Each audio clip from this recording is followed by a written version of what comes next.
don't know about you guys, but I'm fired up after that. Welcome back to 755 is Real. I'm David O'Brien, Braves writer for The Athletic. I'm with the co-host, Eric O'Flaherty, former Braves reliever. What's going on, Eric? Moving into a new house. It's not fun. I don't ever want to do that. I hope I don't have to because, you accumulate a lot of shit, don't you? Oh, my God. It's good. It's good to move because you get rid of half your stuff. But I could use that part of it. Yeah. Forced to. Well, the day has finally arrived.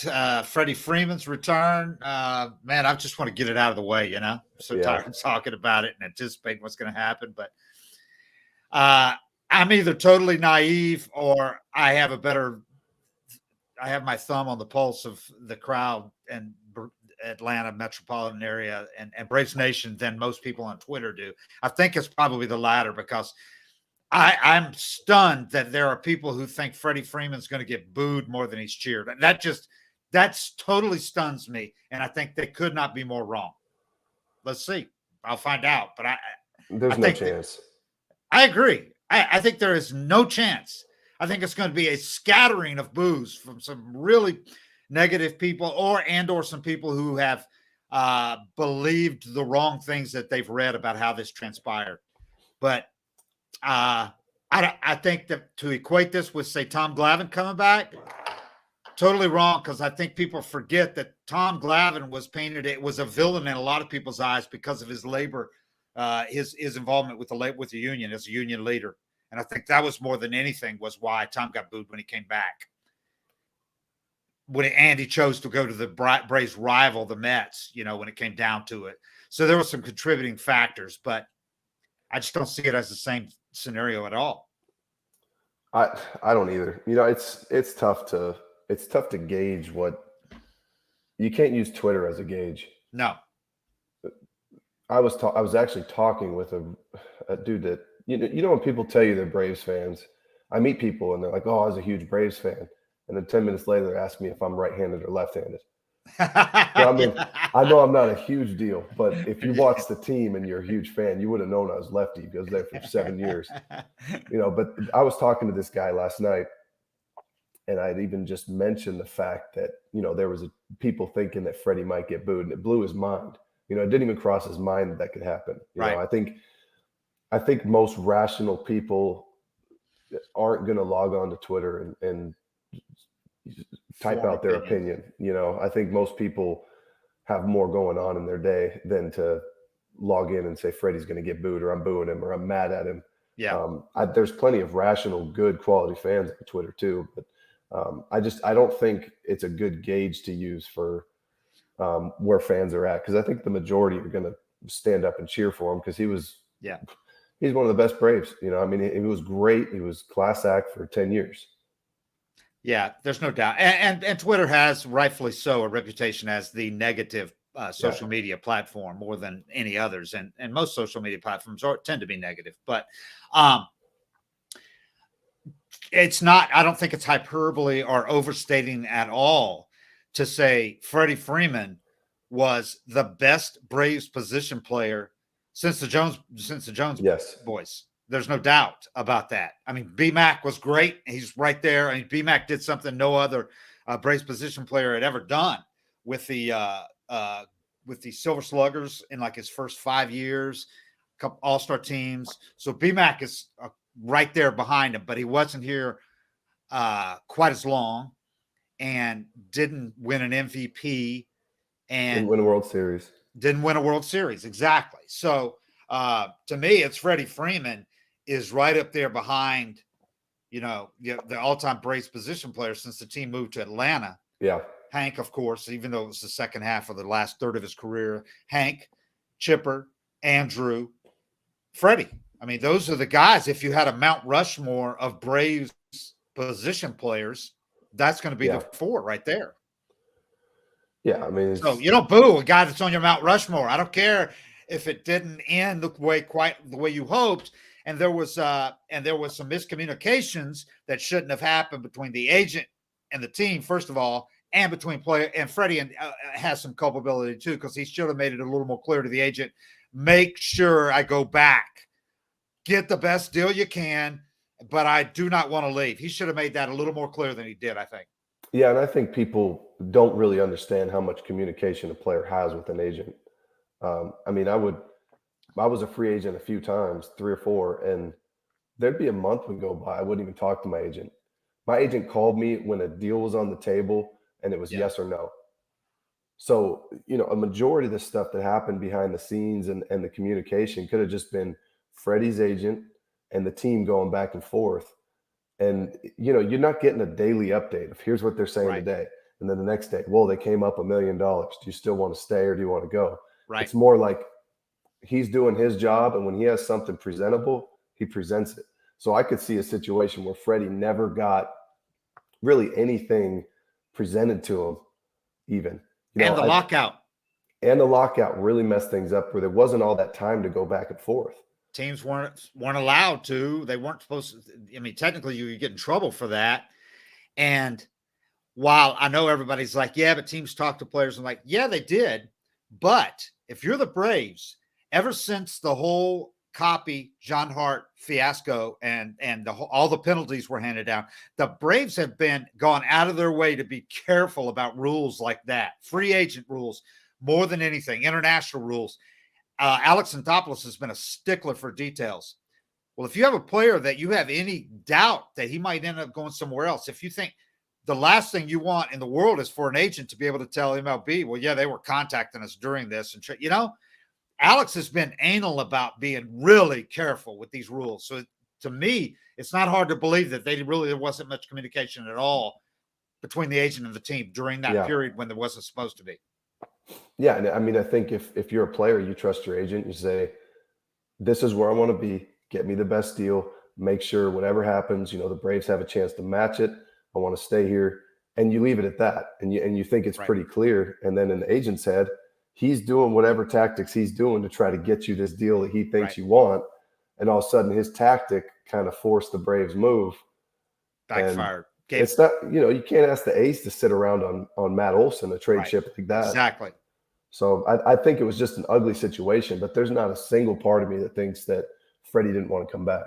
No doubt. And anybody that knows him knows that. And I don't care what anybody says on social media that they think they know. They don't know. We know Freddie. You know people who are best friends with Freddie or very close to that. And we know what the details are. Freddie wanted to come back.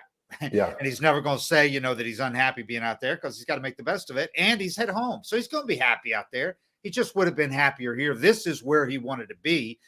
Ultimately, he might be just as happy in long term out there. This is where he wanted to be. There's no doubt about that. So, and regarding the agent, ultimately, it's a perfect shitstorm, really, with what happened in the offseason. No time to lockout, with the lockout, things shutting off when they did, thinking maybe the team thought one thing, the agent thought one thing, and then at the end, the agent, like you said, using tactics that he probably thought would work because he probably thought the Braves were not prepared to move on without giving them a chance to match an offer. And he didn't understand Alex is not going to get caught with his pants down ever. And he knew that if he lost Freddie Freeman, he had to get Olsen. There were no other options. He had to do it. Well, the last thing they wanted was for some other team to swoop in with some great deal. And the Oakland A's are going to take that deal. If they get a team up, comes up with some prospect package, they're like, oh shit, we can't let that go. Then he is stuck with having to give Freddie whatever the agent was asking. So when he gave him that ultimatum, which is these two offers, and both of them were well beyond what the Braves wanted to pay Freddie, that's when Alex said, well, I got to go to the other option. And I also, I feel like Alex is just numb emotionally. I mean, I know he cares about his play, but when it comes to making decisions, business, I think he just had his number that they thought Freddie was worth. So maybe some of the blame falls on that, but he's sticking to it. And he had his number that he thought he was worth, and they weren't budging. When they realized that Freddie wasn't going to sign for what they thought he was worth to them, they moved on. And that's kind of why, if there'd been a full off season to communicate everything and Freddie, even for Freddie to shop around, because I'm sure in a normal off season, maybe Freddie gets an extra 20, 30 million.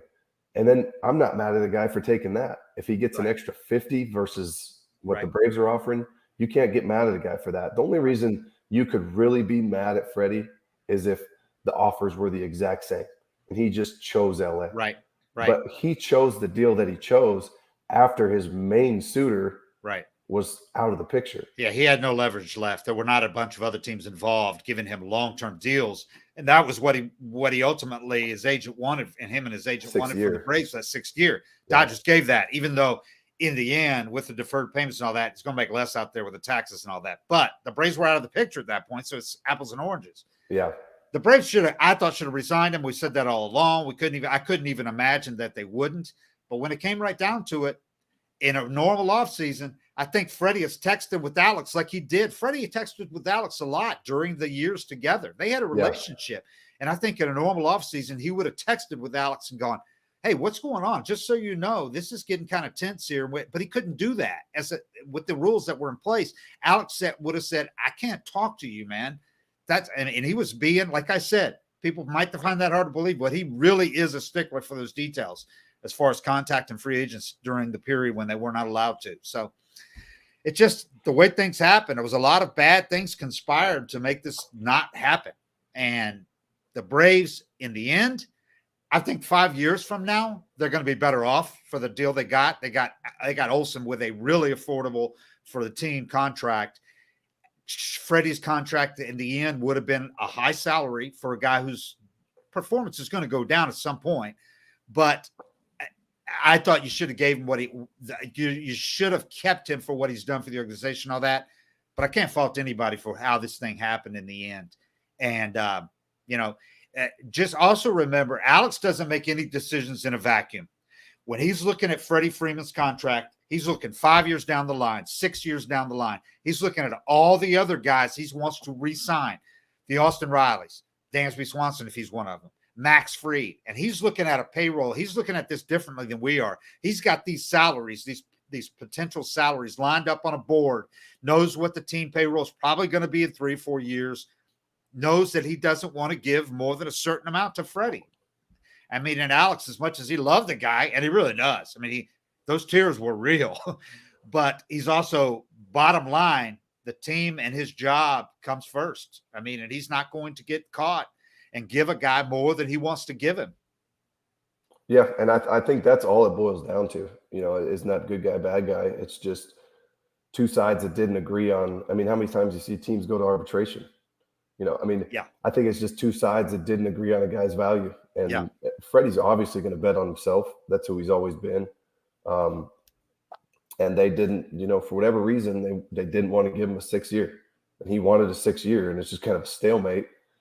You don't get to have a full off season, and all of a sudden a team has to make a move.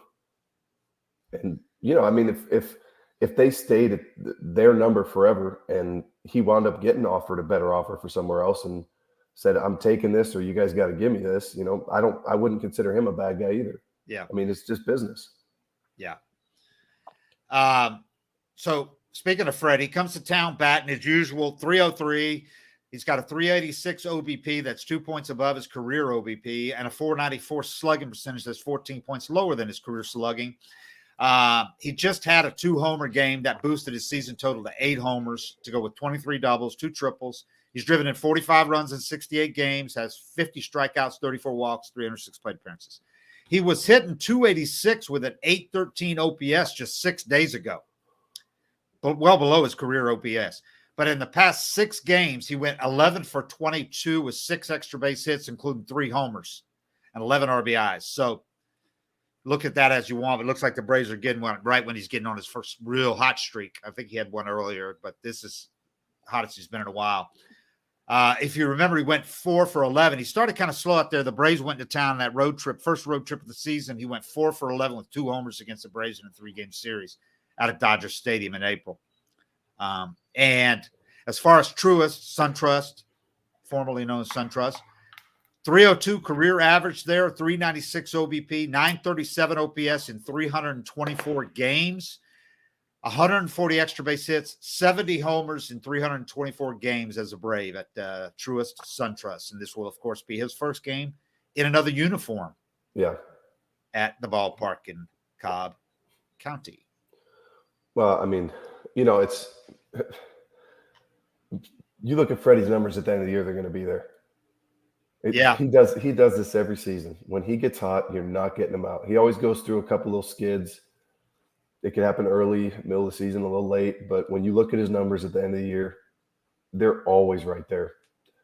So I mean, it sucks for the Braves that he's getting hot right now, because when he gets hot, he's hot. But I'm happy for him in a sense that it would suck to come in here after all that drama batting 240. Yeah, exactly. You know? And it's also good that Matt Olsen, I'm thinking of a producer who I'm getting ready to turn this over to read ads, but it's also good that Matt Olsen, his replacement, has also started to hit some long balls lately, because he's hit a ton of doubles. He's on like a record double pace. I mean, like a major league record double pace. But I know fans frustrated want to see some of those balls go over the fence. Some of them are starting to now. He's started elevating those line drives a little bit more, and I think we're going to see a flurry of home runs from this guy. And I think he's having a hell of a year. I know he's not quite the long balls that people were hoping for, but if you followed his career, you know when he gets hot, Matt Olsen, he can also hit 10 homers in a month. I mean, that's 8-10 homers in a month. Because so I think both the guys are having good. Neither one of them has been a disappointment so far for the team they went to, and I think at the end of the year we're probably going to see the kind of production we expected from both of them. Yeah. So everybody's fine. Everything's fine for both sides. And as far as clubhouse, Matt Olsen could not have fit better than he has with this team. I mean, do the Braves miss Freddie's leadership? Probably in a way, just because he was here for so long. So he set an example, and he's the reason, or a big reason, why the infielders play every day in Atlanta. They followed his lead. He's molded a lot of careers, or helped shape a lot of careers, like Dansby Swanson. I think Dansby's a great example. Austin Riley.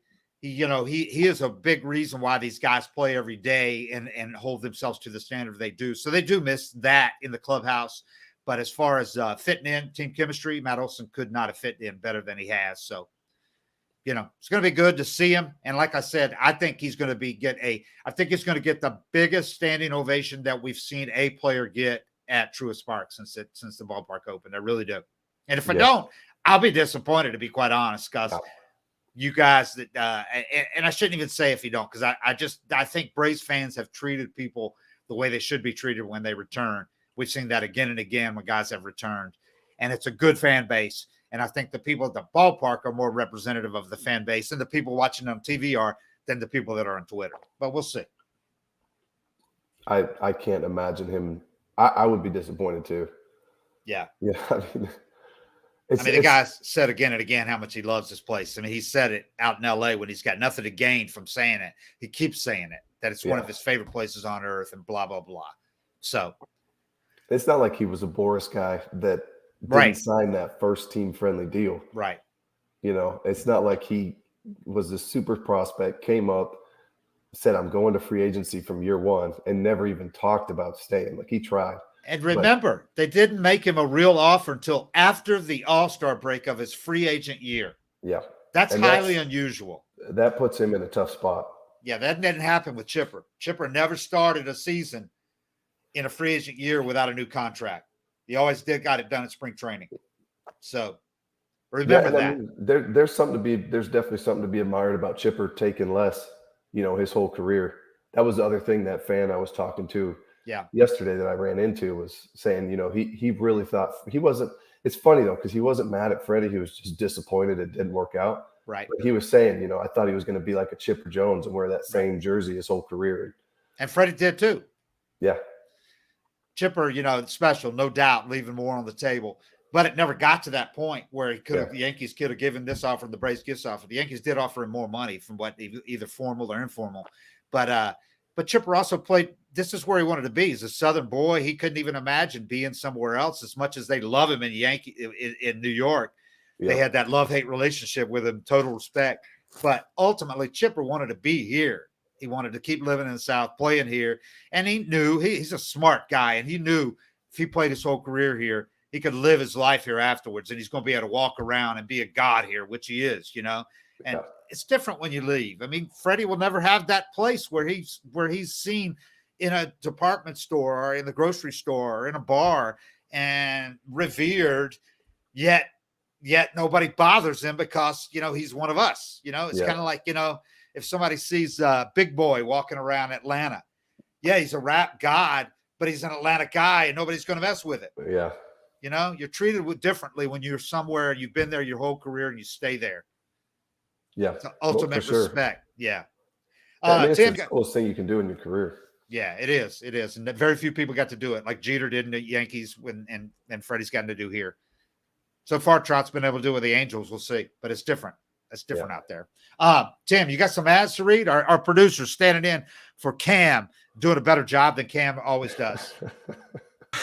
Yeah, I'm also holding a little one here. So I'm going to get through these ads, though. Let's do it as fire hydrants go by outside my apartment, too. A lot going on here. Here we go. LinkedIn first. As the sun comes out and small businesses are back in business, LinkedIn Jobs makes it easier to grow your team. LinkedIn Jobs helps you find the people you want to interview faster and for free. Create a free job post in minutes on LinkedIn Jobs to reach your network and beyond to the world's largest professional network of over 810 million people. Then add your job and the purple #hiring frame to your LinkedIn profile to spread the word that you're hiring so your network can help you find the right people to hire. Simple tools like screening questions make it easier to focus on candidates with just the right skills and experience so you can quickly prioritize who you'd like to interview and hire. It's why small businesses rate LinkedIn Jobs #1 in delivering quality hires versus leading competitors. LinkedIn Jobs helps you find the candidates you want to talk to faster. Did you know every week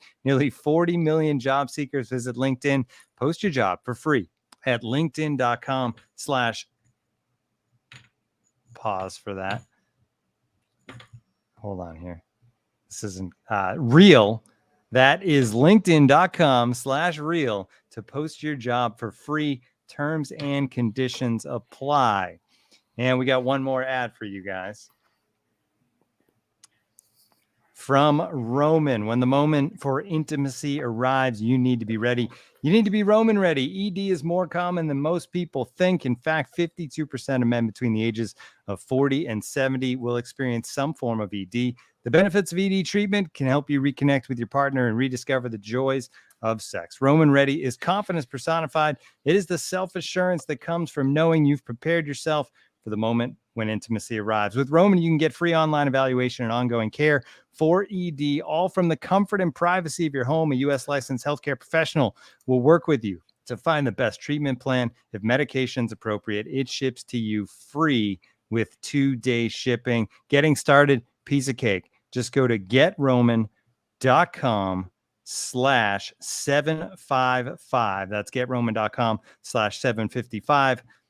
And if you're prescribed, get $15 off your first month of ED treatment. Make sure you're ready to have the confidence and control this summer.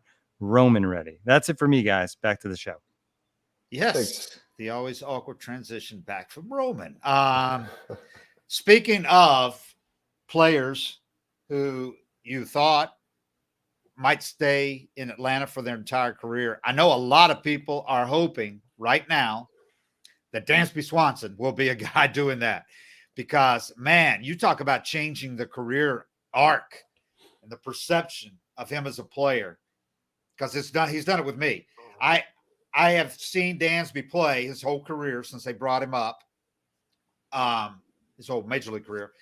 And I thought Dansby is a really good, solid shortstop, borderline great defensively, might win a Gold Glove someday, and a serviceable offensive player who goes on streaks where he can carry a team for about a week, but then he might be a below average hitter for a month or 2 weeks. He has totally changed that in the last couple of months. And to me, this has gone on long enough now. This is not like one of his normal hot streaks. I think we're seeing a new Dansby, and he's figured some things out. And really, he's made me reevaluate what he is as a player because right now he's elite and he's an all-star. He should be an all-star, no doubt, this year. Yeah. Yeah, for sure. For me, how Dansby hits, it never changes the way I view him. I just view him as a winner and a gamer and a guy that I want on my team. No question about that. It's almost like when he hits, it's a bonus. If he hits 270 with 15 homers, I want him to be my shortstop. But this is a huge bonus this year. When he's doing what he's doing this year, he's putting himself in that same category as Freddie was. He's going into a free agent year with no contract. Yep. And every day closer you let him get to free agency playing like this. I mean, and the way you put it, I mean, like I said, you said Alex is cold as far as yep. business decisions. I mean, he is a really nice guy, a great guy if you meet him, but he is cold when it comes to making business decisions. He can look one of his good friends he respects in the eye and still make a decision that is not best for that guy because he cares about the team, his job, winning now and long-term sustainability. Having said that, the way the Freddie Freeman situation was handled, and I think the majority of fans view it as it was Freddie's agent that screwed it up, or Freddie screwed it up more than they do view it at this point. The Braves screwed it up, for better or worse, whether that's accurate or not. I don't think the Braves want to see a second guy in as many years, a fan favorite, because you go to the ballpark, the most jerseys were last year Freddie Freeman, Ronald Acuna, obviously, Yep. and Dansby Swanson. Well, one of those three guys is hooked up long term. He's not going anywhere. But right now, I don't think the Braves want to see a second one of those fan favorites from the past 5 years. And Dansby was a fan favorite even when he was doing what you said, which was a winning player, but not a steady offensive player. Well, now he's a damn good offensive player. PR-wise, I don't think the Braves want that hit as far as letting Dansby go, as if it looks like they could have signed him and he goes somewhere else to a very affordable, team-friendly or even a fair contract. I think the Braves fans are going to look at that. That was a fair deal if he goes somewhere for, $20 million a year or whatever. So the Braves could have kept him. He's worth that. Well, and that's just kind of how I look at it. Is I just the Freddie thing. I think AA had his number, Freddie had his, and they just weren't. Neither side was budging.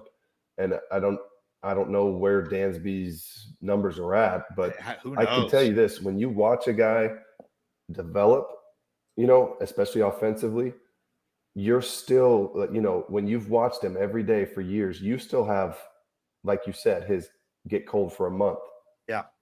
Other teams around the league that watched him win a World Series and hit like this, yeah, everybody's drooling over this guy right now.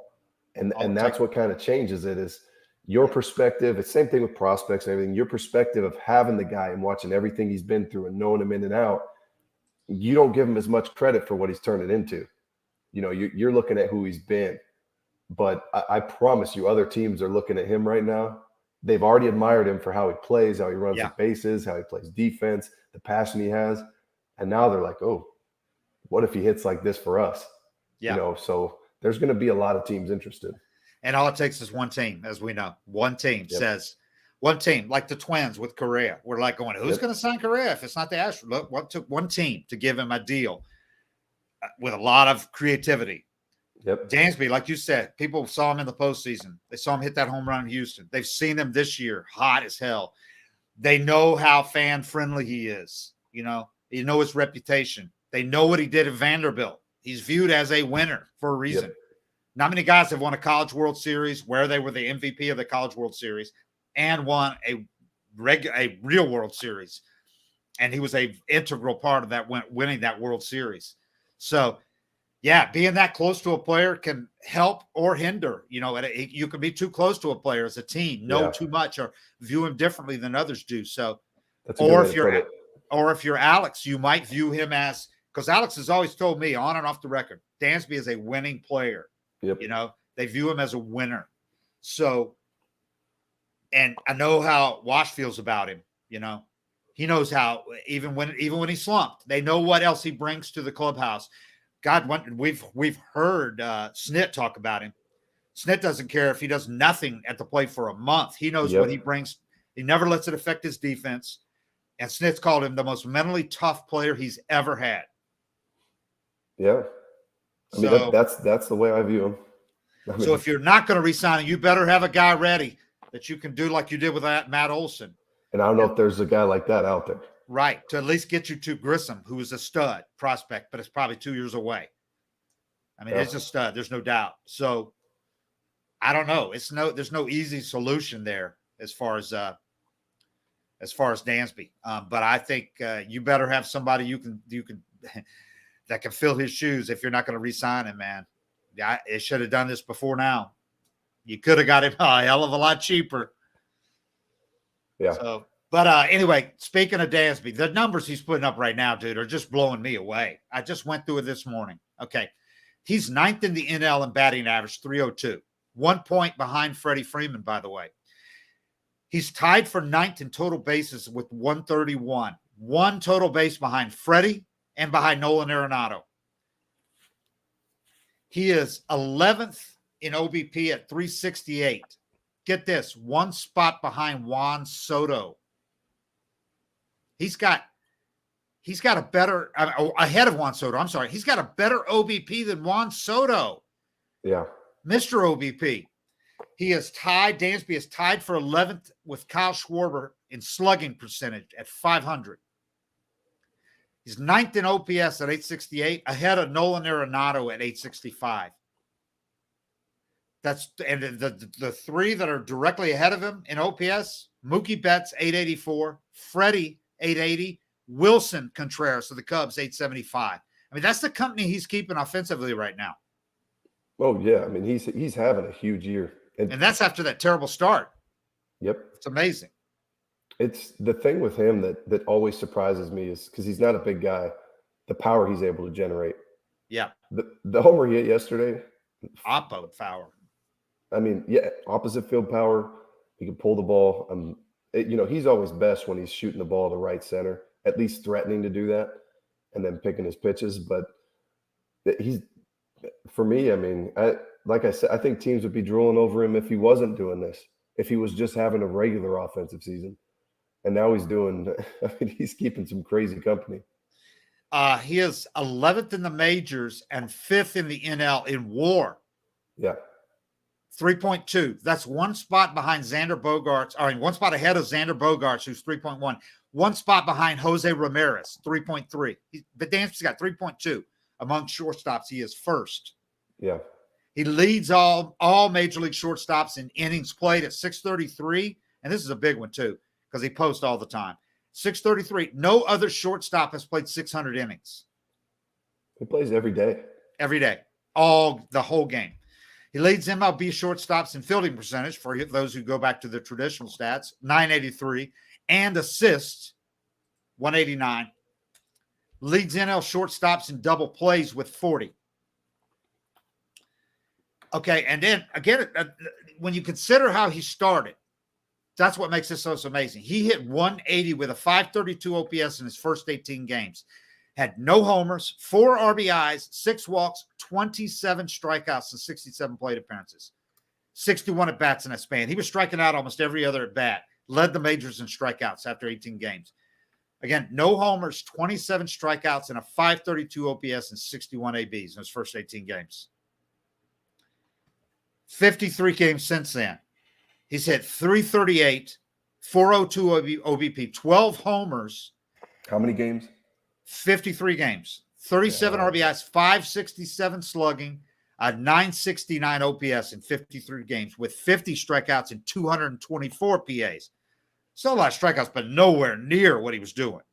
And it gets even better. The last 30 games, Dansby has hit 385, 7 homers, 5 stolen bases, 22 RBIs, a 444 OBP in 30 games, 615 slugging, 1,059 OPS in 30 games, 11 walks, 23 strikeouts, and 135 plate appearances. Strikeouts are going down. Everything else is going up. Atlanta in those 30 games, 22-8. Lost the first one. They're 22-7 in the last 29 of those games, and he plays every day, every game. I think like 2 weeks, I'll call it a hot streak. 10 days, 2 weeks. Right. You start creeping into 3 weeks, a month, you're talking about 53 games. Yeah. That's not a hot streak. Yeah. That's figuring things out. Yeah. I mean, he can afford a 2-week slump now. And yeah, exactly. Still be up above, I mean, he's still in the green. Yeah. His last 13 games, he's hit 396 with 6 homers, 13 runs, 14 RBIs, and a 1241 OPS in his last 13 games. He's raking. He's raking. Like never before. He's been hot before, but never like for more than a couple of weeks. This is he's on fire and has been now for a couple of months. Pitching matchups, man, it ain't going to be easy. Braves coming off a really impressive 3-3. That series against the Giants, man. Yeah, that's a good team. Those were some impressive wins. Coming back, 2 walk-offs. The only one they lost was the one that Strider had his worst game of his young career. Yeah. They won the other games against some good pitchers, including Logan Webb. So they win 3 out of 4 against a real good Giants team. So everybody that had poo-pooed the Braves' long streak against bad teams, well, the Giants are a good, damn good team. So no, it wouldn't have mattered who they were playing during that streak. And that's kind of what should give you confidence about this team is when they're on, they win a World Series. You know, like they're that good when they're on. They just were off, you know, a lot this season early on. Nothing was going their way. But when they're playing like this, and you can poo-poo it, whoever they're beating, but when they're playing like this, they're beating anybody. Yeah. Pitching matchups for this Dodgers series. It don't get much easier. You got Ian Anderson, who's not been as good at home as on the road, going tonight against Julio Urias, who is 4-6, but has a 2.56 ERA, the lefty. Game 2, Saturday, you got Max Fried going against this one of the fill-ins because they got a lot of injuries. Andrew Heaney, who's 1-0, 0.59 ERA, another lefty. The series finale on the Saturday night games on Fox, by the way, and the Sunday night series finale went and moved to the night game because it's on ESPN. Strider, coming off that worst start of his young career, going against Tony Gonsolin, who is the Cy Young winner right now if they give out the award. Been the best pitcher. Cat boy. Yeah, he's been amazing this year. He's been locked in this year. 9-0, 1.58 ERA. That's Sunday night on ESPN. Tony Gonsolin, yeah.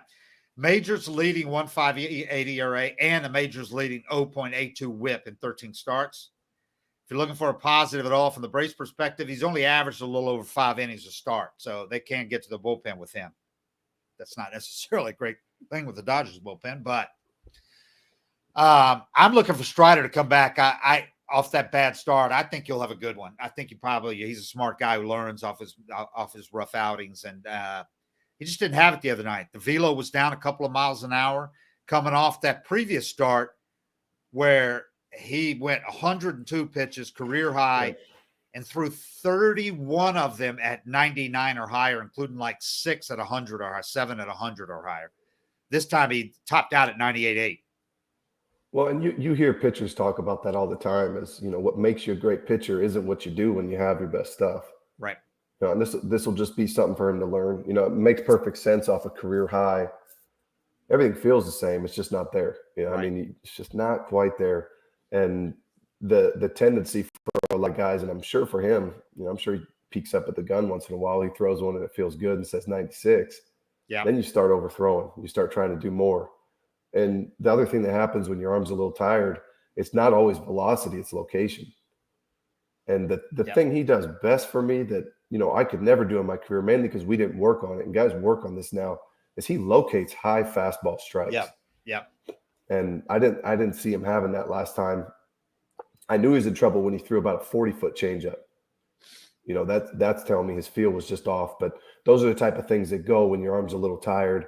You know, it's hard to sync up, so things don't just fire at the same rate, and you have to slow down and do less, and learn how to pitch with less stuff. But you know, this is his first year starting in the majors. He's going to have some starts like this. Yeah. It doesn't hurt my confidence in him at all.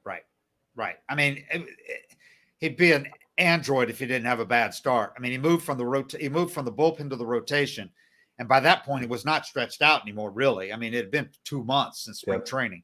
And he's gotten stretched out in the rotation, which is hard to do in the middle of a season, your first season in the major leagues. So, yeah, I think it was we started looking at him as some kind of super freak, you know, super vegan, and and so he's going to have a start where he got hit around a little bit, you know, just didn't have the stuff that he'd had, you know, topping out at when he's sitting at 99, 100. He can't do that every time when you're, you know, guy in your first major league season, 3 years after Tommy John, after pitching in the pen. So yeah, we'll see. This going to be interesting to see how he bounces back against a really, really good Dodgers lineup. Well, that's what makes it tough too, is because he could throw the ball well against this team. Yeah. And he could be absolutely rolling and still have a bad start against this team. This is the toughest lineup you're going to face because of their patience. Yeah. And the way they seem to attack as a team. kind of like that old Phillies lineup used to. You know, you felt like the whole team had the same game plan against you. It was trying to figure you out and working together. There wasn't a random dude coming up, swinging, hitting, you know, first pitch, double play that kind of gets you back on your feet. This team grinds. So he's going to have to locate and make him swing the bats. Yeah, kind of like facing the Braves lineup right now. Yeah.